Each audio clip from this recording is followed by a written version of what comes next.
Om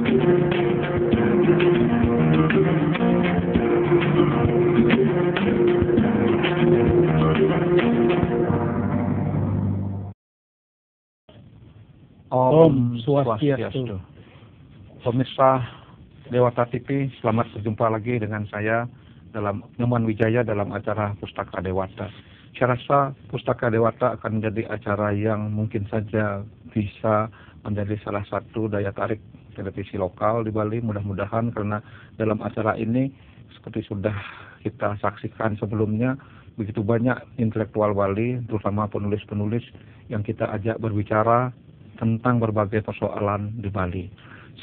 Sebelumnya saya sudah sempat berbicara dengan seorang tokoh di bidang pertanian, Profesor Ngurah Suprapta, dan sekarang kita mengundang seorang tokoh yang tentunya juga masih berkaitan dengan pertanian, dengan ekonomi, tapi bukan lagi di sektor pertanian, melainkan yang global di Bali. Kita akan mengajak tamu yang sengaja kita undang adalah Profesor Dr. Nengah Dasi Astawa. Selamat berjumpa lagi. Selamat berjumpa Pak Nyoman. sudah ketemu ya. Iya, sekarang kita berjumpa. Ya. Seperti yang saya katakan tadi, sepertinya kalau kita berbicara tentang kapitalisme di Bali, sudah banyak sekali perubahan semenjak Bali memasuki ekonomi modern.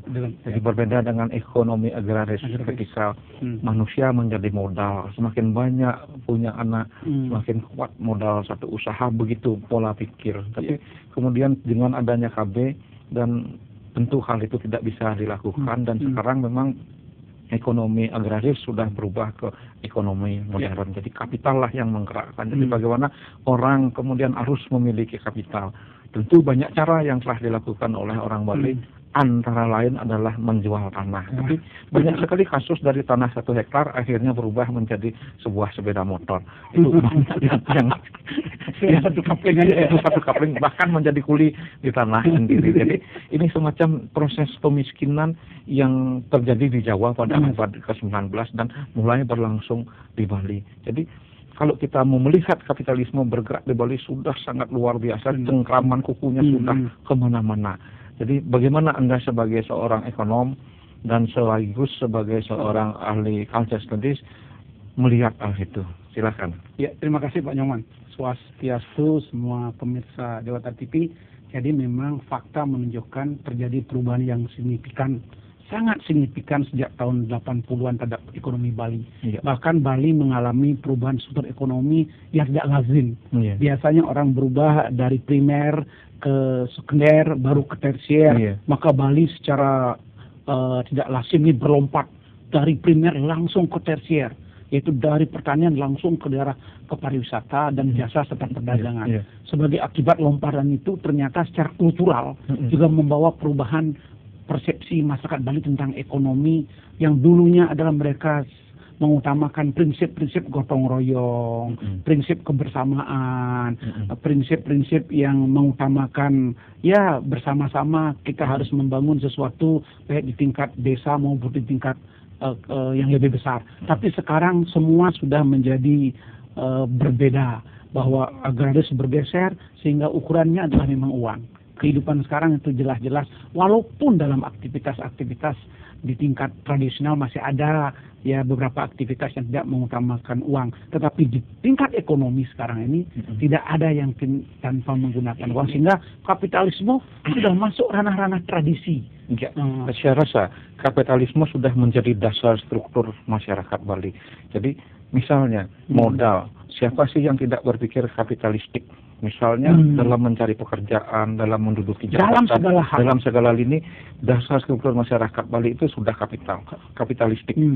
Kemudian nilai-nilai dan norma yang muncul dari masyarakat itu sendiri berarti kapitalistik semua.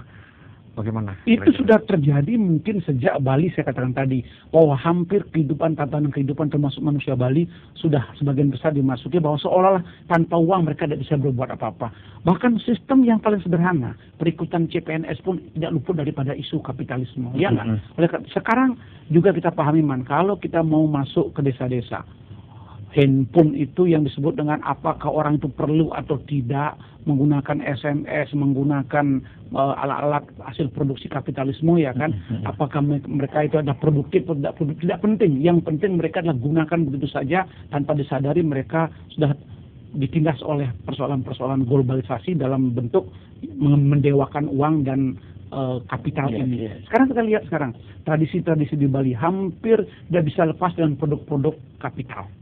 Misalnya lah minuman saja, minuman sekarang ya kan, minuman, lalu mungkin yang lain-lain juga ada, ya nggak bisa dengan produk dan kapital. Yang dulu mungkin masih ada ya minuman-minuman tradisional lebih mendominasi, sekarang sudah minuman-minuman pabrikasi yang mendominasi. Itu artinya minuman cepat saji, cepat minum dan lain sebagainya.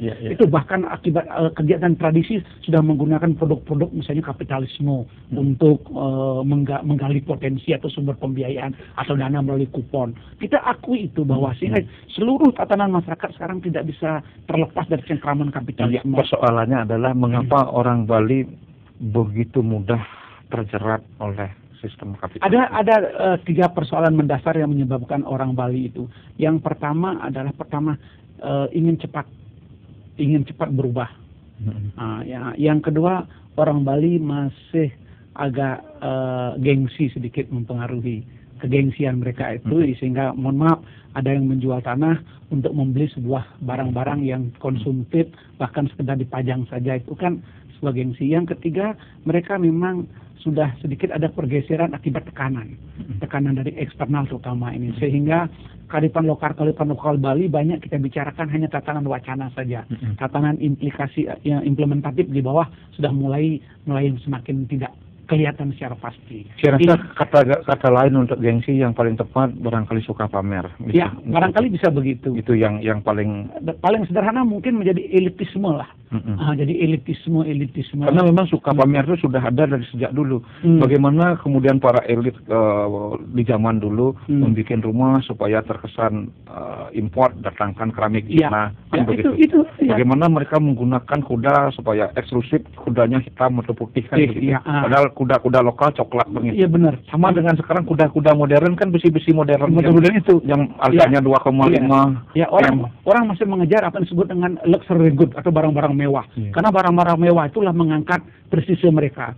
Sehingga itu menjadi adalah produk kapitalisme. Berarti boleh dikatakan nggak nilai-nilai norma lokal di Bali yang katanya konon bersumber dari ajaran-ajaran Hindu telah gagal mencapai tujuannya? Walau mungkin belum kita katakan gagal, sudah terjadi pergeseran. Belum kita katakan gagal. Kenapa Anda tidak berani mengatakan? Kalau saya berani mengatakan gagal. Karena belum seluruhnya gagal.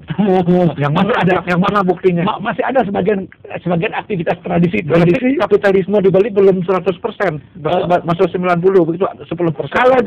Kalau dianukan memang dalam berbagai aktivitas, saya katakan tadi hampir semuanya sudah terkait dengan kapitalisme. Tidak ada uang, tidak bisa kita bergerak. Kalau hampir semuanya kapitalisme berarti kan nilai-nilai keilmuan itu sudah gagal.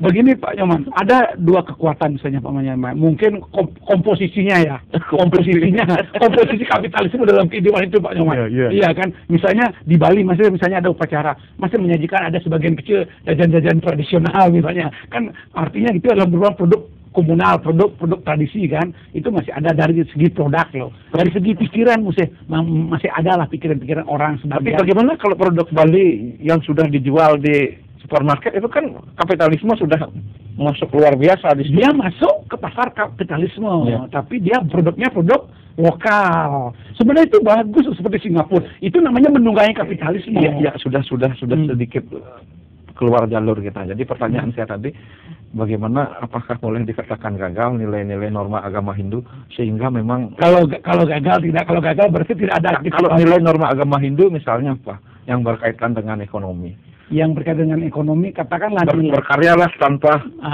pamrih. Begini, berdagang berdasarkan bermoral.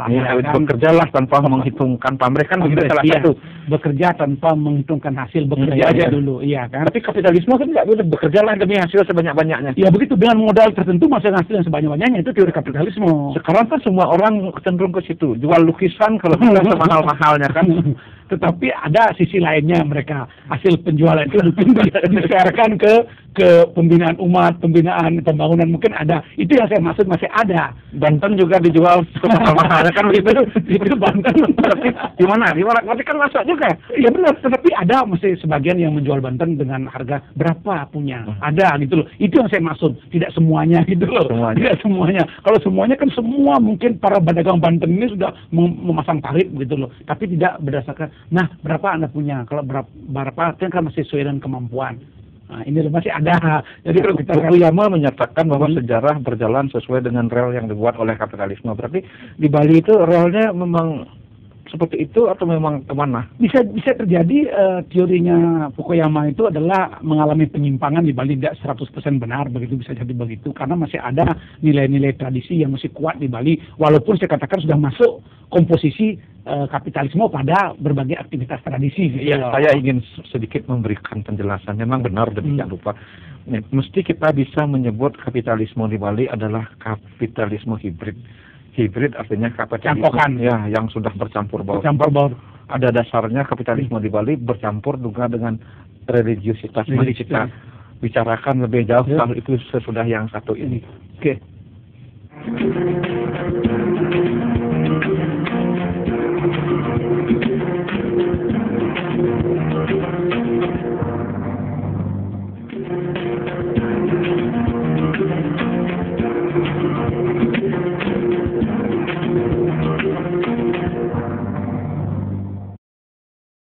Pemirsa Dewata TV, kita akan lanjutkan lagi dialog terutama mengenai kapitalisme. Profesor Dasi mengatakan memang ada satu sisi-sisi bahwa tidak sepenuhnya kapitalisme berjalan di Bali dan saya melengkapi bahwa memang saya sebut dengan kapitalisme hibrid. Maksudnya begini, bahwa memang ada orang yang betul-betul berpikir secara kapitalistik, artinya berpikir menghitung modal secara rasional, modal sekian, laba harus sekian. Ya. Tapi begitu dia mendapat laba 100%, kemudian dibagi tiga lagi ya, 30% untuk ritual, 30% untuk modal, dan 30% untuk sosial. Sosialnya memperaya. Jadi ternyata itu banyak pula di Bali. Berarti Fukuyama bisa gugur. Bisa gugur juga. Itu yang saya katakan, bahwa memang orang untuk mencari pengukuh jiwa, orang untuk mencari pendapatan itu memang tidak bisa dilepaskan saat ini dengan persoalan apa yang disebut kapitalis. Karena 5 faktor yang menyebabkan orang bisa melakukan kegiatan ekonomi. Satu, adanya unsur manusianya atau sumber manusia. Yang kedua, unsur modalnya. Yang ketiga, unsur mesin atau peralatan atau infrastruktur lah, peralatan-peralatan. Ada unsur yang disebut dengan katakanlah model atau metodenya, ya kan? Kalau tanpa ada materialnya, bahan bakunya. Kalau tidak ada itu kan tidak bisa kita membuat. Tapi kapitalisme adalah menjadikan uang di atas segala-galanya. Karena dengan cara apapun, kalau mereka, contohnya di partai politik sekarang lah, maka juga terjadi pergeseran. Iya nggak? Itu artinya peran kapitalisme juga. Menggeser yang dulunya orang adalah dengan sukarela untuk datang ke TPS, sekarang kan harus ada sistemnya, sudah mulai sistem transaksional. Ketika masuk transaksional dalam berbagai aktivitas di Bali, tradisi Bali, itu udah spiritnya kapitalisme. Ya itu yang maksud saya. Pemirsa Dewata TV, saya mengundang Profesor Dasi karena memang untuk menunjukkan kepada Anda sekalian bahwa beliau telah menghasilkan beberapa buku dan 2 yang kita bawa ke sini. Salah satunya yang akan kita angkat dalam dialog ini adalah buku ini, Kearifan Lokal dan Pembangunan. Mungkin tolong bisa dibantu Sud. Ini buku yang diterbitkan oleh Pustaka Larasan ya. Tahun 2008, biarpun cukup lama. 2009. 2005 ya, 2009 ya. Tapi cukup menarik. Di dalam buku ini kita akan melihat bagaimana Profesor Dasi mencoba melawan teori-teori modern dengan mencoba mengkaitkannya dengan kearifan lokal. Saya mengatakan bahwa itu hanyalah khayalan Profesor Dasi, tapi bagaimana dia menjawab pertanyaan-pertanyaan berikutnya itu akan menunjukkan bahwa apakah memang itu merupakan khayalan, karena banyak sekali katanya kearifan lokal yang konon bisa berfungsi untuk paling tidak mengganjal, mencegah atau melawan dalam tanda petik teori-teori besar di bidang ekonomi. Bagaimana, benar begitu? Iya, saya rasa kalau memang kita sepakat untuk menghormati dan menghargai kearifan lokal, bisa menjadi sebuah kekuatan kiri, walaupun tidak melawan, tapi menjadi kekuatan kiri karena kanan ini kuat sekali. Contohnya begini, masalah finansial. Kita punya konsep cingkraman yang disebut dengan konsorsium. Kalau dalam bahasa kapitalisnya adalah konsorsium. Kalau di Bali ada cingkraman. Orang Bali semua itu adalah mengeluarkan uang masing-masing, katakanlah 1 juta aja rata-rata. Apa yang tidak bisa dimanfaatkan oleh orang Bali ini? Hotel bisa dibeli oleh orang Bali ini. Artinya apa? Kekuatan itu dengan konsep cingkraman bisa menguasai lembaga-lembaga ekonomi Bali yang menghasilkan uang untuk kepentingan penyamubrayaan, contohnya. Lalu kita juga mana konsep apa yang... Sebentar, cingkraman dulu. Iya, cingkraman. Iya, Om. Setelah itu kita lanjutkan. Mengapa kemudian cingkraman itu tidak berdaya menghadapi misalnya DPR atau apa? Oke, itu karena orang Bali ingin cepat tapi tidak ada sebuah upaya. Sebenarnya hakikat cingkraman. Cingkraman itu adalah bagaimana dalam satu kelompok yang tradisinya adalah masing-masing seke atau anggota kelompok itu berkewajiban untuk menyumbangkan dananya yang lama-lama itu bisa dipinjam oleh anggota kelompok. Seperti persis sebenarnya itu adalah konsorsium dalam dunia bisnis, orang ngumpulin uang terus dibuat usaha. Cuma dalam cingkraman ini usahanya kan simpan pinjam, seperti yang begitu di desa, dan itu pun pengembaliannya karena di desa setiapnya sistem 6 bulan karena 6 bulan panen. Kalau sekarang nilai itu bisa ditarik. Misalnya masyarakat Bali ingin memiliki misalnya GWK, contohnya ingin saham Bandara Ngurah Rai misalnya. Kenapa orang Bali kalau berhimpun dengan konsep cingkraman masing-masing ada 100.000, ada 200.000, ada 300.000, ada 500.000 sahamnya misalnya 1.000 per lembar, kita kumpulin, kita beli, itu menjadi share sahamnya menjadi milik Bali. Jadi share-nya akan earning per share-nya atau dividennya adalah datang ke orang Bali. Itu artinya adalah konsep itu kita ada. Dengan demikian tidak semua kekuatan kapitalisme menerjang ke sini karena kita menjadi pemilik Bali ini. Ya, jika demikian daya jangkaunya cingkraman itu, menurut Anda mengapa tidak bisa jalan di Bali? Kadang-kala kan kita menurut orang Bali ini tidak seperti orang Singapura. Artinya ingin menari-nari di atas globalisasi dan kapitalisme dengan kekuatan mereka. Kita ini justru sering membanggakan produk-produk luar negeri atau kekuatan luar negeri. Termasuk teori-teori luar negeri pun para intelektual sangat-sangat dibanggakan kadang-kadang, walaupun kita semuanya punya teori-teori lokal yang misalnya bisa memperkuat kita. Tapi kita ini kadang-kadang kan terlalu tidak percaya diri karena mungkin faktor sejarah, karena lama dijajah itu mungkin kita sehingga merasa rendah diri kita itu. Sehingga begitu istilahnya hanya bani di kalangan aja kita, begitu kita keluar rupanya agak tidak berani menunjukkan bahwa kita sebenarnya punya. Apakah Anda pernah melihat ada satu lembaga yang telah melaksanakan konsep cingkraman itu? Contohnya sekarang LPD aja lah, lembaga tradisional. Dalam teorinya Buko mengatakan bahwa ekonomi tradisional tidak bisa disatukan dengan ekonomi modern. Itu adalah seperti minyak dengan air. Ternyata ekonomi tradisional dikelola dengan baik. Ada berapa LPD, bermiliar-miliar dananya, dan sehingga pembangunannya adalah bisa melalui dana LPD dari hasil LPD. Apa buktinya LPD menggunakan konsep lokal? Artinya kan mereka itu adalah di desa adat.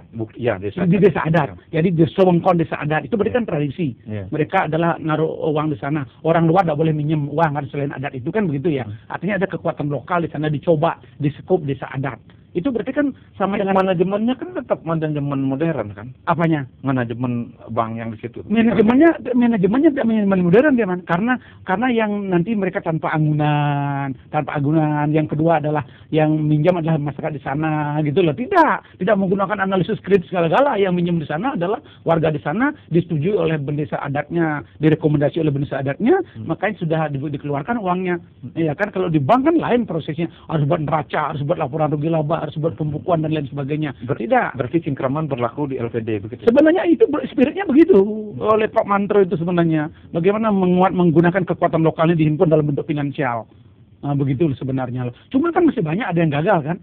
Karena mismanagement atau barangkali karena human behavior atau perilaku manusia lah yang ada di balik LPD itu. Tapi beberapa LPD sudah berhasil. Sebagai salah satu contoh yang tradisi kalau dikelola dengan baik dengan bagaimana kalau cingkraman itu di tingkat koperasi berhasil enggak? Di tingkat koperasi sebenarnya justru koperasi mengadopsi cingkraman, cuma dikembangkan disebut nama koperasi. Ada simpanan pokok, ada simpanan wajib. Sebenarnya koperasi yang mengadopsi itu kalau dilihat dari segi keberadaannya, karena kita dari dulu sudah ada. Jadi Bung Hatta mencuri cingkraman. Anda terlalu. Nah, artinya yang mana dulu lahir, Bung Hatta atau cingkraman? Itu makanya aja. Berarti dia mempelajari cingkraman. Apa jangan terlalu membanggakan. Jadi cingkraman itu itu juga bisa ditemukan di wilayah Indonesia lain. Tetapi paling minimal karena komunikasi tidak ada, zaman dulu tidak seperti sekarang, minimal itu jadi kekuatan lokal, improvisasi daripada manusia lokal loh Pak Nyoman, walaupun ada di negara lain ada, tapi minimal itu adalah kreativitas orang lokal. Tapi walaupun sudah memiliki cingkraman, banyak sekali koperasi yang gagal. Nah, dalam sejarah perkoperasian kan tidak pernah. Lembaga koperasi gagal, lembaga apapun gagal itu hal yang biasa. Itu namanya mismanagement, tidak tertutup dimanapun. Kapitalisme pun ada yang gagal. Jadi persoalan gagal itu bukan karena persoalan prinsipnya ada karena salah kelola. Salah kelola karena apa? SDM, sumber daya manusianya. Mengapa sumber daya manusia cerdas? Karena Anda tidak bermoral. Mungkin ada kelemahan dalam sistem cingkraman itu. Mungkin Anda punya kalau kita melihat karena sistemnya adalah kepercayaan, modalnya kepercayaan dia anggota, sanksinya adalah sanksi kultural. Mereka sebenarnya dapat dikatakan sejauh anggota cingkraman itu adalah menyepakati nilai-nilai yang dibangun bersama melalui kekerabatan itu sebenarnya tidak ada lemahnya, sangat kuat karena hukumnya sangat Tapi buktinya kan tidak eksis. Berarti ada kelemahannya yang mana? Iya, tidak eksis itu kan karena memang kita di desa ini adalah tidak menghormati, tidak membanggakan nilai-nilai tradisi itu untuk dianukan. Apakah hanya sekedar itu? Ya, bisa jadi tidak ada unsur sistem itu yang lemah. Saya rasa ada, tetapi bisa diminimumkan kalau memang sudah ada kebanggaan. Kalau Anda kritik cingkraman di mana faktor lemahnya? Kalau saya mengkritik pada cingkraman itu karena memang sense of belonging dan rasa memiliki dan rasa bangga itu tidak ada. Itu kembali manusianya, bukan sistemnya. Manusianya.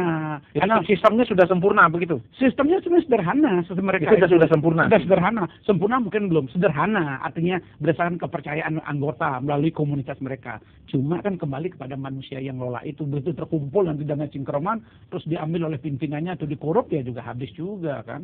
Jadi persoalan leadership menjadi penting di sektor tradisi, terutama penting sekali pemimpin. Ya, setelah cingkraman saya baca ada nyeraki. Ya. Itu Anda mengutip dari Profesor Bagus? Bukan mengutip, Prof Bagus terus saya buat tugas seperti itu, saya buat tugas. Sayangnya Anda tidak sebut di dalam buku. Mungkin karena Prof Bagus ya suruh aja coba tulis tugas tentang cingkraman dihubungkan dengan pertanian di Bali begitu aja. Jadi bagaimana sih sebenarnya cingkraman lagi? Apa? Ceraki. Nyeraken gitu kan. Ya. Nyeraken itu artinya bagaimana kita dulu kan sebenarnya sudah ada konsep nyeraken itu di pekan itu kan di pasar-pasar tradisional ada sama rempah-rempah kan. Artinya itu adalah one stop solution juga. Di sana kalau mau beli rempah-rempah apa ada di sana gitu loh. Jadi mirip dengan swalayan sekarang. Spiritnya apa juga ada di sana. Itu kan sepertinya sesuatu yang dicari-cari. Menyeraki itu kan cuma pengaturan tata letak barang saja. Iya benar. Tapi supermarket juga tata letak barang loh. Tapi kan manajemennya bukan manajemen.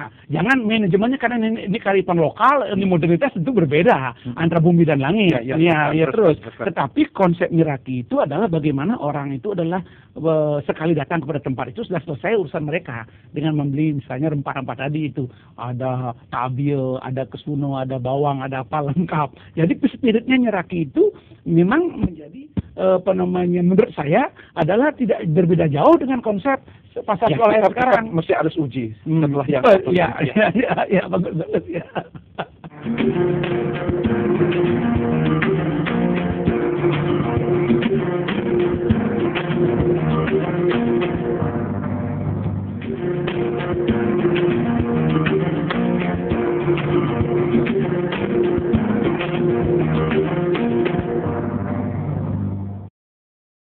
Pemirsa Dewata TV, kita lanjutkan perbincangan kita dengan Profesor Dasi untuk menanyakan beliau lebih lanjut mengenai konsep nyeraki tadi. Apakah memang nyeraki itu hanyalah khayalan dari Profesor Dasi, karena itu artikel yang dibuat di sini adalah makalah yang disusun untuk Profesor Ngurah Bagus almarhum. Saya menduga itu hanya akal-akalan dia untuk sekedar lulus, padahal memang tidak ada realitasnya. Bagaimana Anda mempertanggungjawabkan? Saya membuat tugas itu kan untuk Mazam lulus ya. Tapi gini man, konsep nyeraki yang lebih makro untuk Bali lagi terintegrated man. Jadi saya jelaskan, bukan nyeraki seperti yang tadi saya katakan yang mikro di bentuk pasar itu. Yang nyeraki dalam bentuk Bali ini adalah bagaimana kabupaten yang mempunyai potensi tidak latah.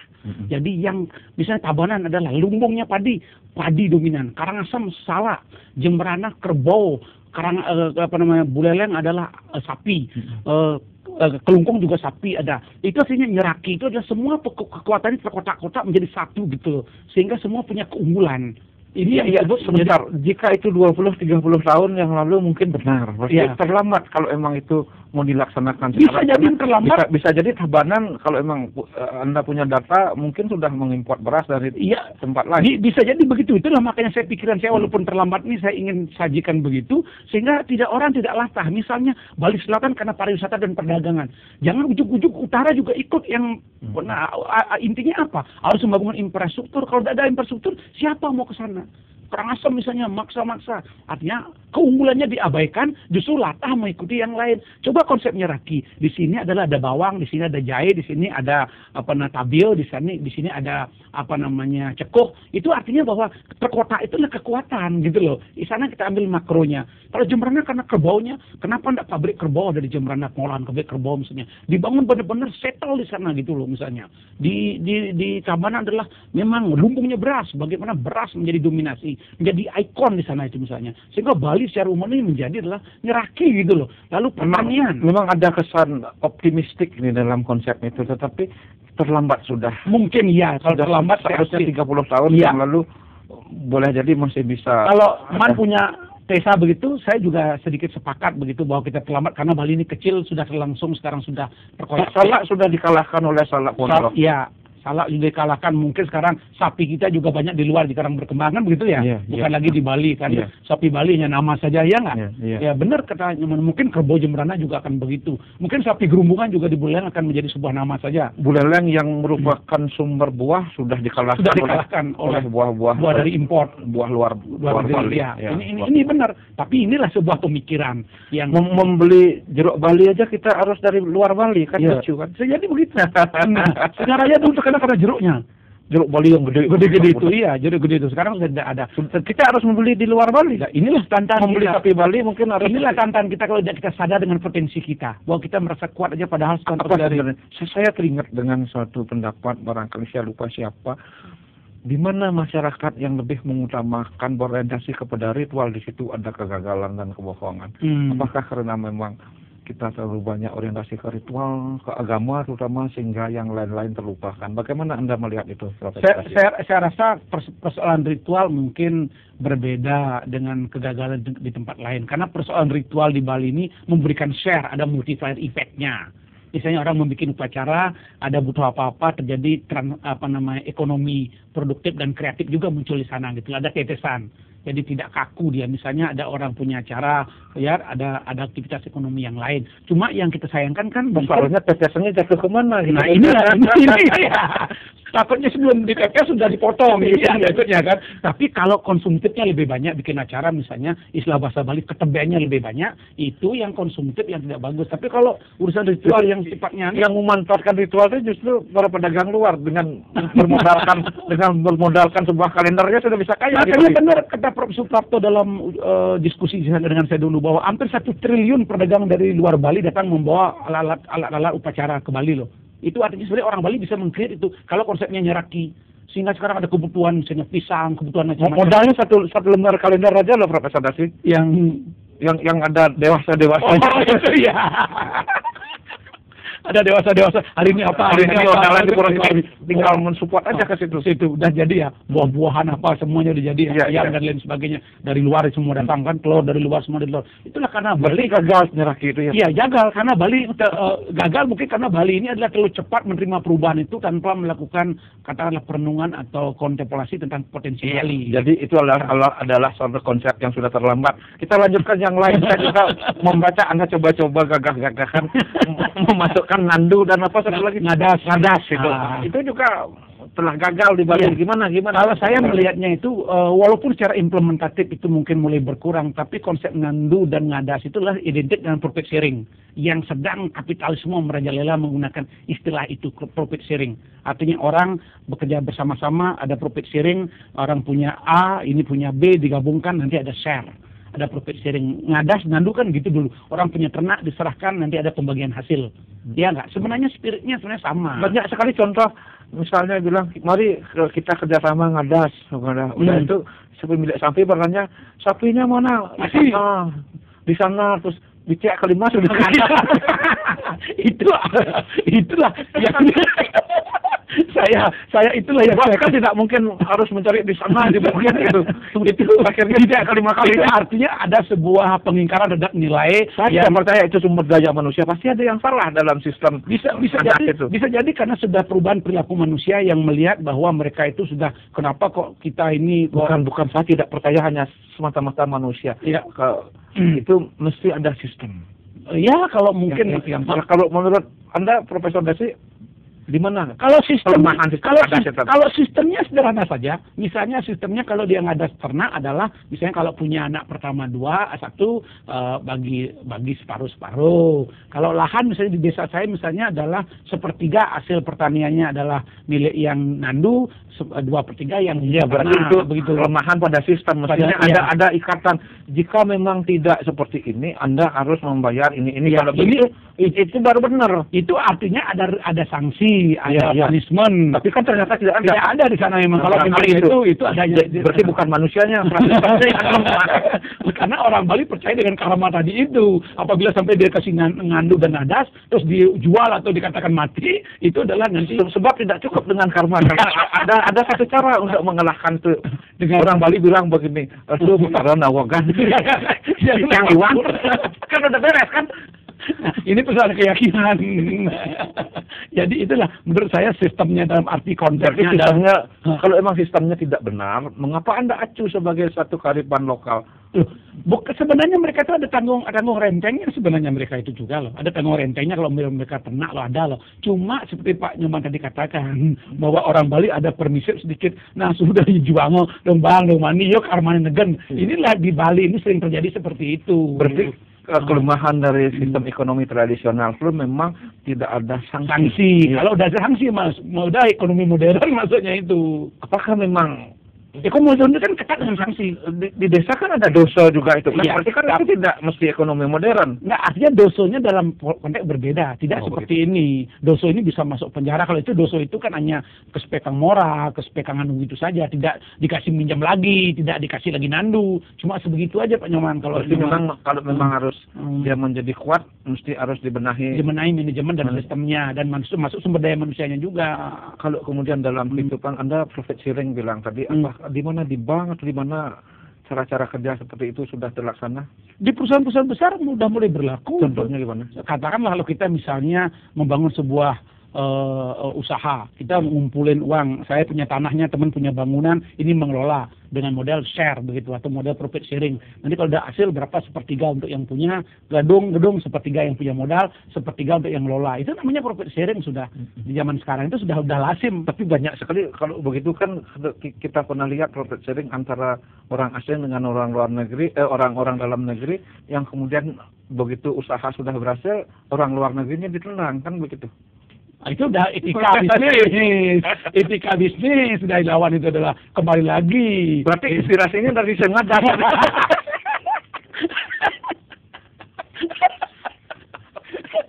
Jangan dibawa ke inspirasinya dari mana? Pembelokan dari sistem ngadat. Ya baiklah Profesor Dasi, kita akan lanjutkan masalah yang satu ini.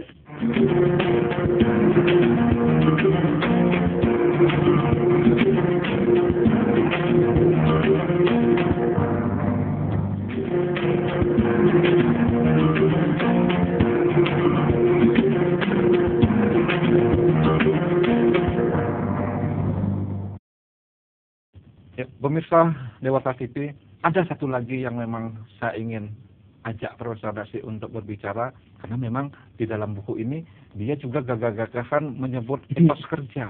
Benar nggak orang Bali memiliki etos kerja? Kita tanyakan. Saya rasa juga ini adalah salah satu bentuk khayalan juga. Mari kita buktikan. Bagaimana? Apakah Anda menghayal bahwa orang Bali punya etos kerja? Kalau dikatakan menghayal mungkin tidak, karena masih sampai hari ini masih ada orang Bali kayak begitu. Tapi ada, tapi kan bukan global ya. Artinya begini, orang Bali itu sebenarnya dasarnya ada puguh pagah lan jengah itu. Puguh berarti rajin.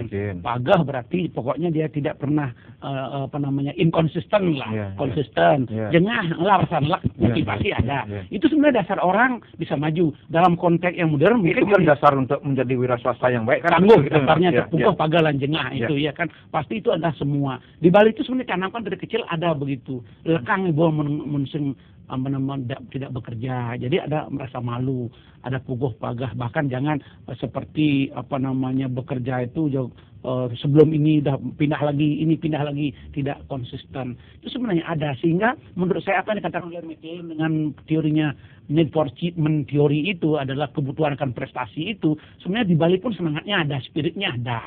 Tapi gaya-gaya etos kerja orang Bali kan mirip bangsawan masa lampau. Jadi hanya bisa mengambil pekerjaan halus, kemudian menghindarkan yang kasar-kasar, sehingga yang kasar-kasar diambil oleh pendatang. Mungkin itu kita lihat dalam realita pada kelompok tertentu, tapi pada kelompok-kelompok masyarakat yang sederhana, yang masyarakat petani sebenarnya itu buktinya sekarang. Iya sekarang iya, sekarang ya karena ada tanah mahal itu menyebabkan. Buktinya sekarang pemanen padi itu dari luar. Tetapi kan baru kemudian setelah saya katakan tadi perubahan peradaban yang radikal akibat tekanan globalisasi dan kapitalisme tahun 80-an. Tapi sebelum itu kan masyarakat Bali benar-benar dia mengemani ini. Untuk apa dibicarakan di sini? Paling tidak kita bicarakan supaya orang itu jangan mengagumi yang sekarang ini, bahwa kita sudah punya. Jangan sampai kita mengingkari nilai-nilai yang lama. Sesungguhnya kita lah yang mengingkari yang baru-baru ini. Tetua kita sudah punya gitu. Kalau mau kita, contohnya memilih-milih pekerjaan. Memilih-milih pekerjaan. Orang Bali kan sudah mulai memilih-milih pekerjaan. Kalau suruh bongkar got sudah jarang ada yang mau. Iya nggak?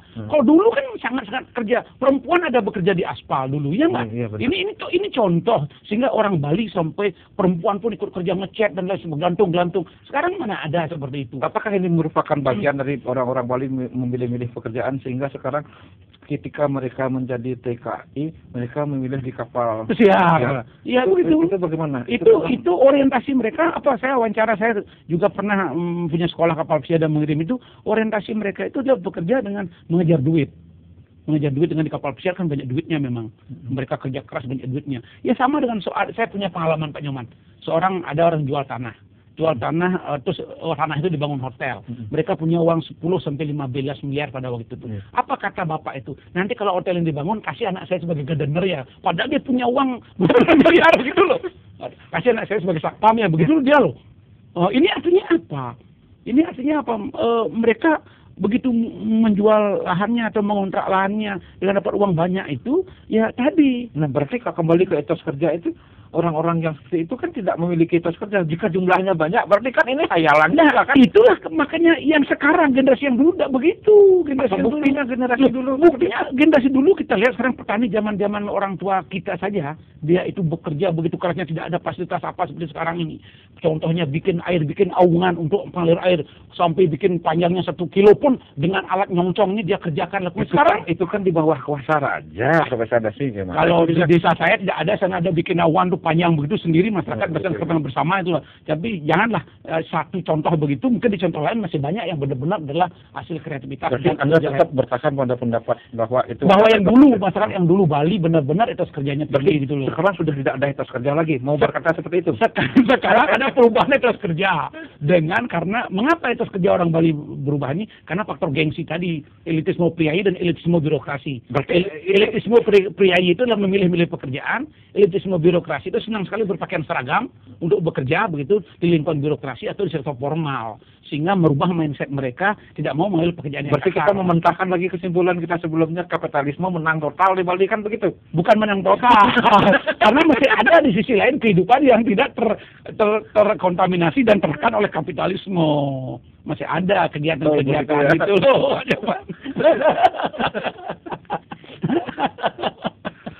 Bisa Dewata TV, sungguh memang dialog yang sangat seru sekali bersama Profesor Dasi. Memang banyak yang perlu kita bicarakan. Nah sekarang bagaimana dengan SDM, sumber daya manusia? Ya. Saya merasa orang-orang Bali dengan keterampilan pendidikan yang minim itu. Gini Pak Nyoman, saya sering berbicara karena saya juga sering terlibat di sektor pariwisata. Saya bahwa di sektor namanya white collar, di sektor tenaga kerja tinggi adalah orang luar, di sektor bawah adalah orang luar juga. Orang Bali terjepit sekarang ini apabila tidak mau mengambil pekerjaan di bawah. buntutnya begitu orang luar ini adalah ada suatu kegiatan pergi dagang tahu, yang ada dagang tempe, yang ada ngalih tukang bocor, susah kita cari orang. Jadi orang Bali sesungguhnya sudah tergantung dengan tenaga kasar dengan orang luar, termasuk juga di level yang tinggi, misalnya GM hotel, beberapa orang-orang yang tinggi-tinggi kedudukannya sudah dari luar. Mengapa? Karena orang Bali belum mampu mengejar peningkatan kualitas. Berarti kan sudah ada etos kerja, berarti kan gagal. Itu makanya saya katakan spirit itu ada, dulu ada, tapi sekarang sudah mulai kita lunturkan. Itulah yang saya ungkit lagi supaya orang ingat lagi bahwa kita itu sudah punya. Mengapa kita malu bekerja? Dulu Manyi itu tidak ada orang dari luar. Dan dulu Ngadas ada orang luar. Nyakap, Majukut semua itu orang luar, orang dalam. Orang sistemnya gotong royong dan semuanya. Berarti pariwisata ini ekses negatifnya ya? Saya rasakan bahwa para perubahan lompatan Bali ini yang begitu cepat, di mana dari agraris langsung ke sektor tersier ini merubah mindset generasi muda. Jika Anda disuruh memilih antara modernisasi dengan pariwisata, kira-kira yang mana menjadi faktor penyebab utama dari bergeser atau karena tersembunyinya, hilangnya etos kerja? Karena kalau kita berbicara pariwisata kan bicara modernitas. Modernitas bendanya, modernisasi bicara sebenarnya itu tidak bisa bersamaan, itu termasuk bicara tentang global ya bicara pariwisata, karena pariwisata itu kan mendunia. Sudah tidak bisa pariwisata sendiri kita kembangkan, harus dengan orang lain, harus berinteraksi. Saya rasa kalau memang Bali ini pun dikembangkan pariwisata, tapi harus ada joining dengan konsep Nyeraki itu. Cukup di selatan saja dikembangkan, karena tidak boleh terhindar dari itu. Tapi di satu sisi kita kuatkan yang lain, sehingga pariwisata tergantung sama sayur-sayuran dari lokal, tergantung kepada ternak dari lokal, tergantung pada beras dari lokal. Gitu dong. Berarti ada trade off sini begitu. Bagaimana kalau misalnya struktur kepariwisataan Bali ini dirubah lagi, terlambat enggak? Misalnya contoh, hotel-hotel kita pindahkan aja di Nusa Penida semua, kemudian digabung dengan jembatan di sini, hidupkan kembali pertanian di tanah Sumba. Kalau itu mungkin memerlukan investasi besar, sehingga kapitalisme menang lagi. Oleh karena cukup, artinya seperti yang saya katakan tadi, kalau di selatan sudah pariwisata jasa perdagangan, di utara, di timur, di barat, tidak usah ikut-ikutan. Suju itu mendukung ini. Tapi bagaimana bikin pariwisata yang selatan ini tergantung dengan Bali Utara, tergantung dengan Bali Timur, buah-buahnya, tergantung dengan sayur mayurnya, tergantung dengan. Tapi apakah orang Bali akan siap? Karena dia punya telinga. Satu lagi harus mendengar telepon dari kantor, satu lagi harus mendengar telepon dari balik kulkulnya. Mana yang bisa jalan kalau sekarang kan ada kelompok masyarakat yang sudah jadi abdi negara, oke lah, tapi yang petani inilah. Makanya juga kita mempunyai sedikit keterlambatan juga bagaimana mengorganize anak-anak generasi muda ini, jangan selalu dicekoki bahwa ingin harus berubah menjadi seolah-olah, katakanlah, tetapi campur tangan pemerintah penting. Mengapa orang supaya senang petani? Di Jepang itu harga beras di Jepang itu beli 25.000 sampai 30.000, padahal Cina mau menjual sama Jepang. Jepang, aku jual beras sama kamu 2.500, ngapain kamu beli petani kamu 30.000? Aku tidak mau, karena kalau aku beli beras kamu, petaniku mati dan petaniku tidak ada, berarti aku mengkhianati kebudayaanku. Kalau ada nih campur tangan pemerintah lokal seperti itu, maksudnya melakukan subsidi atau subsidi silang dalam pertanian, saya rasa itu bisa menjadi. Saya sudah berdiskusi dengan Profesor tentang masalah itu, karena jawabannya sederhana. Karena tidak ada satupun orang yang berani melawan importer. Itu lagi kan itu jawabannya, importer yang bisa melawan hanya kekuasaan. Itu yang menjadi importer itu adalah kekuasaan gitu loh. Jadi penguasa pelaku importer. Jadi itu persoalannya. Tapi kita nggak usah mulu-mulu. Itu artinya ada kekuatan yang mencekram lain dalam memanfaatkan kekuasaan. Ngadas dan cingkreman itu berarti harus dipadukan begitu. Iya, kalau memang dan itu bagian dari etos kerja. Iya, kalau memang orang Bali, masyarakat Bali, pemerintah Bali memang mau melakukan seperti itu, saya rasa bisa. Perannya adalah di pemegang otoritas tadi, yaitu pemerintah. Kalau pemerintah sebagai pelaku orang mandu ya. Tapi kembali sudah terlambat ya. Karena walaupun sudah terlambat, yang penting kan kita bicarakan. Karena bagaimanapun Bali sudah hampir habis lahan-lahannya. Kalau dari segitu ya.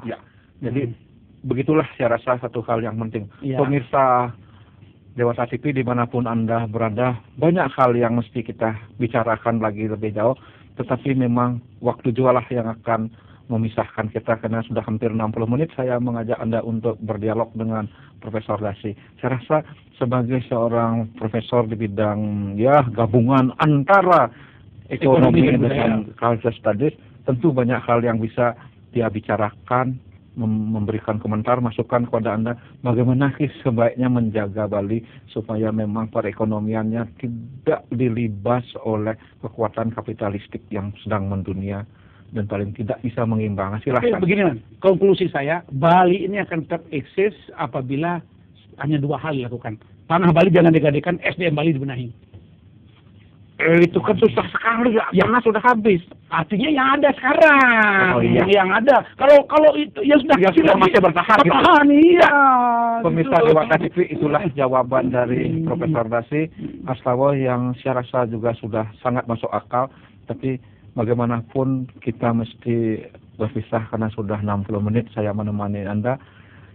Sebelum menutup, saya ingin mengucapkan terima kasih kepada Profesor Dasi Anda telah datang dan terima kasih. Mari kita ucapkan Prama Santi sebagai penutup acara ini kepada pemirsa. Om Santi Santi Santi Om.